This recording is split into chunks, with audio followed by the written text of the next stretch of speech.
আসসালামু আলাইকুম। আমি আপনাদের সাথে ছোট একটি ব্লগ নিয়ে আবার হাজির হয়ে গেলাম। তো এই ব্লগটি হচ্ছে একটু গতকাল সন্ধ্যাবেলা আমি আমার বেবিকে নিয়ে একটু হাঁটতে বের হয়েছিলাম।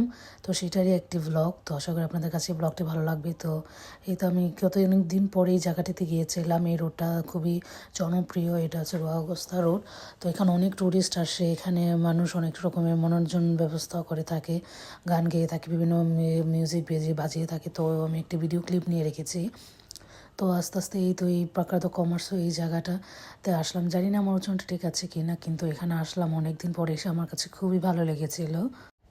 হ্যাঁ, এই জায়গাটা কিন্তু অনেক অনেক টুরিস্ট থাকে। বাকি রোডগুলো থেকে এই রোডটায় কিন্তু একটু বেশি জমজমাট থাকে। এখানে অনেক টুরিস্ট আসে, এখানে অনেক মানুষ থাকে সব সময়। তো একটু ভিডিও ক্লিপ নিয়ে রেখেছি জাস্ট মেমোরি হিসেবে রেখে দেওয়ার জন্য। এই জায়গাটা আমার কাছে খুবই ভালো লাগে। আর হ্যাঁ, অনেক দিন পর এরকম এরকম আকাশ পরিষ্কার অনেক দিন পর দেখলাম, খুবই ভালো লেগেছে। আর এই কয়েকদিন বৃষ্টি হওয়ার কারণে কিন্তু আকাশটা কিন্তু অনেক মেঘলা মেঘলা লেগেছিলো, কীরকম লেগেছিলো, কিন্তু হঠাৎ আকাশটা পরিষ্কার পরিষ্কার থাকার কারণে অনেক ভালো লাগছিলো। তাই একটু এখানে টাইম স্পেন্ড করলাম আমার বেবিকে নিয়ে এসে। এখানে 360 ডিগ্রির একটি ভিডিও তৈরি করা, যেটা একটা করে রেখেছে। এখানে বাবুল ই করছিলো বাচ্চাদের আকর্ষণ করার জন্য। তো অনেক ভালো লাগছিলো এখানে। আমার বেবি এনজয় করছিল, ওকে আর ক্যামেরার সামনে আনলাম না। তো এখানে কতক্ষণ টাইম স্পেন্ড করলাম, তারপর একটু পরে কিন্তু আমি বাসায় চলে এসেছিলাম।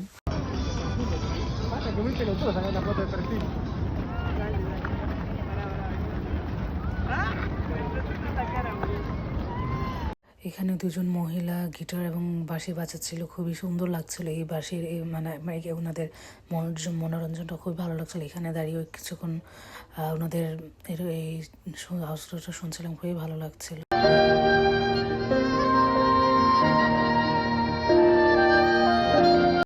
সন্ধ্যা হলে রোয়াগস্তা রোডটা কিন্তু খুবই আলোকিত হয়ে যায়, লাইট উজ্জ্বল করে, অনেক লাইট এখানে জ্বালানো হয়, খুবই ভালো লাগে।